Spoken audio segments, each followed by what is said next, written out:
Hi there guys, hopefully you're all doing well. I am finally out on the road giving you guys a little bit of a road trip video. I am on my way to collect a customer's Alfa Romeo 156 supercharged vehicle. Unfortunately, it hasn't been on the road for a few years, so I'm going to collect it to give it a bit of a commissioning once over.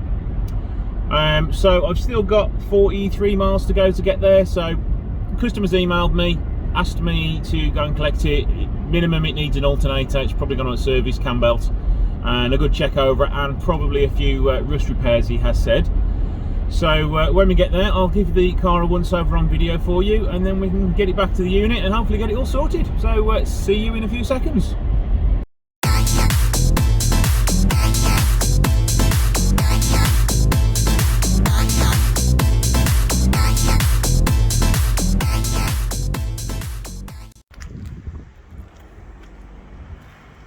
So here it is.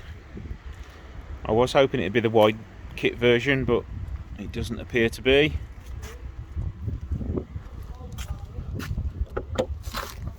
It's got a white interior, which is going to be good stain cleaning my unit. Smells a little bit musty on the inside. Let's check out the engine bay.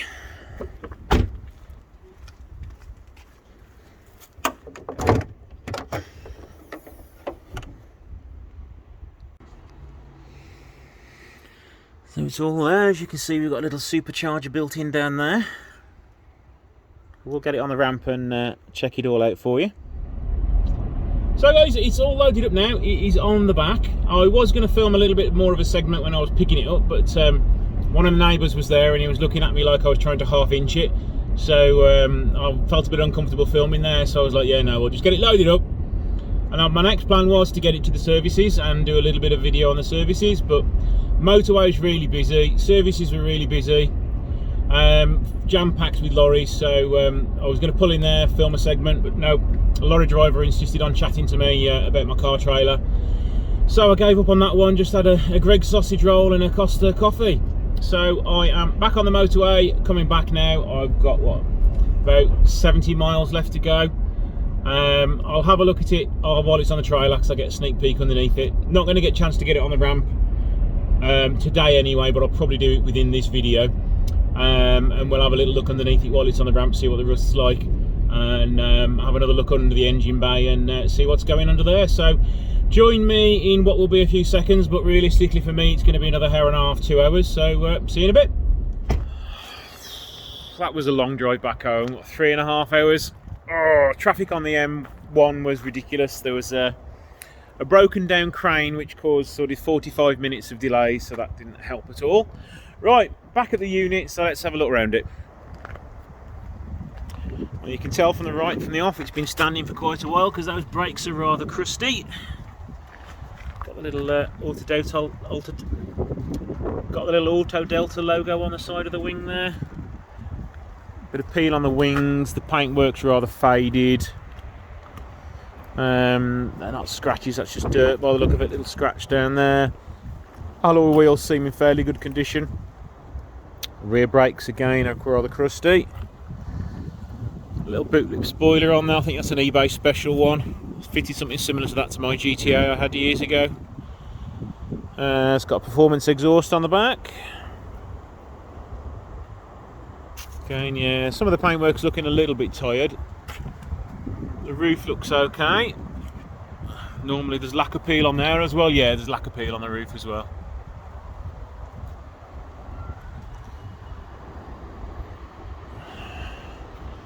Yeah, it's not in too bad shape from what I can see at the moment. Ooh. It's been undersealed. I can't see anything that's going to cause a problem at the moment. But then again, I can't see very well.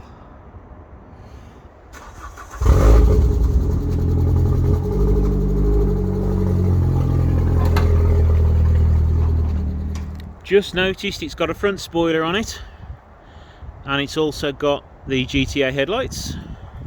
Right, onto the interior. It's all pretty standard now, to be honest. There's nothing really modded apart from the gear knob. It's got a quite rare light grey seats. Everything else is standard on the inside. So okay guys, it's now about a week later. I've been doing some mechanicals on the car. I have done an alternator, had some issues with fitting the alternator belt, which I'll go into in a minute. So now it's all done now, it's all up and running. So I thought I'd give you a little sort of a walkthrough of the supercharger system on it. So from the top, there isn't really much to see. The only thing that gives you the away is the supercharger badge on the engine cover. And you can see the lubrication system and the lubrication bottle, should I say, on the top. And that's about it from the top, unless you start looking down and you can see different mounts and a few extra bits of pipe work. Right, you can just see my new alternator up there that has been fitted, and the new alternator belt. Here is your supercharger. Let me try and get under here, see what better you can see. Here is your supercharger. The problem I was having with the auxiliary belt was that the pulley for the supercharger seems to have 2 extra ribs on the pulley. So if you don't put it on the right one, you'll shred your belt up as soon as you go to drive off, which appears to be what I did do. So it would have been nice to have a little box of instructions telling you what to do when you fitted it. So the way it's fitted is there's a new mount been made, and it now mounts underneath the AC pump. So let's show you the way it goes then. The air filter is here. It sucks all the air in, all the way through to the supercharger, where it forces the air through into the intercooler, which is sitting in the front bumper there. And then it goes from the intercooler straight up into the engine. You can just see the pipe work through the airflow meter there. So it's quite a simple system. It works pretty well. I have given it a quick drive, and you can definitely tell there's an extra sort of 50 horsepower, is it? I think it is. One of the negatives of it, I would assume you've got a little bit of extra weight at the front of the engine with the mount and the supercharger itself, which probably isn't going to be that much. And one of the biggest sort of downsides to it I found is because it's rotating from the auxiliary belt system. When you first start the car, the resistance in the supercharger makes the idle very uneven until it's started and running properly. So when you start, it's like, ugh. And then once it's going, it's perfectly fine. So not really much to tell you on the rest of the car. I'll give you a quick tour actually. Underside is pretty much unwelded from what I remember looking at it earlier. It has been rust treated, but everything is standard on it still. It's not had a single bit of welding that I can find on it. Now everything on the underside does seem to be covered in this like bitumen style stone chip that I don't like to use because it does tend to hold a little bit of water. So I have had a small poke and a prod on the underside, and everything appears to be original and still solid, and I can't find any welding on it. It has been for an MOT and passed the MOT without any issues at all. Also off camera I have fitted some new brakes to it, so now the weather's a little bit better and the snow's gone, we'll take it for a quick drive outside and see what it feels like.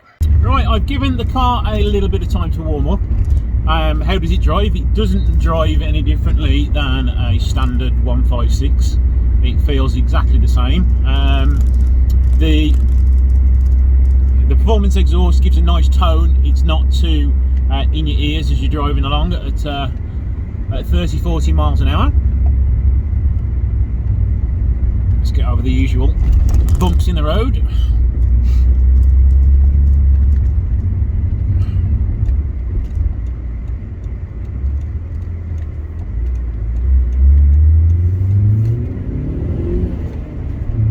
I mean, it certainly pulls well.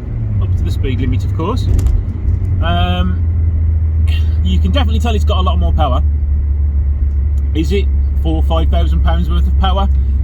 Not in this day and age, because you can buy a 2.5 V6 for a lot less than what the upgrade costs. But if you've already got a car you love and cherish and you're thinking about doing this upgrade, yeah, it gives you a nice amount of power. It gives you a nice little supercharger whoosh when you put your foot down. And now I'm stuck behind traffic again. This is the best option to get the most power out of your engine. It looks as though it's a fairly simple kit to fit. I'd probably say a good day or a weekend on your driveway and you could get this kit fitted. Reliability, I couldn't really comment on any of that because this is the first time I've driven one. Is it worthwhile if you want to buy a JTS and then I want to spend another £4 fitting the kit? I'd probably say not, because you can probably buy a fairly well looked after 156 V6 for about the same cost of this kit. So by the time you've got it fitted at a garage or something like that, it's going to make it quite an expensive 50 horsepower. But I can't fault the kit itself. It does what it says on the tin and gives you that extra horsepower. It delivers it fairly quickly. There is a little bit of delay in giving it to you, but it's not as much as a turbocharger would do.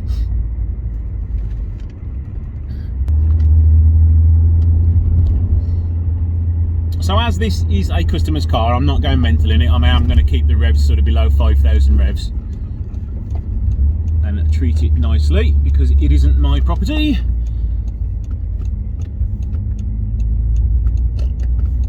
Right, so from 20 miles an hour, not full throttle, the power progression is really good. You can tell the car's lighter than a 2.5 V6, so it's a little bit more sprightly and actually handles better.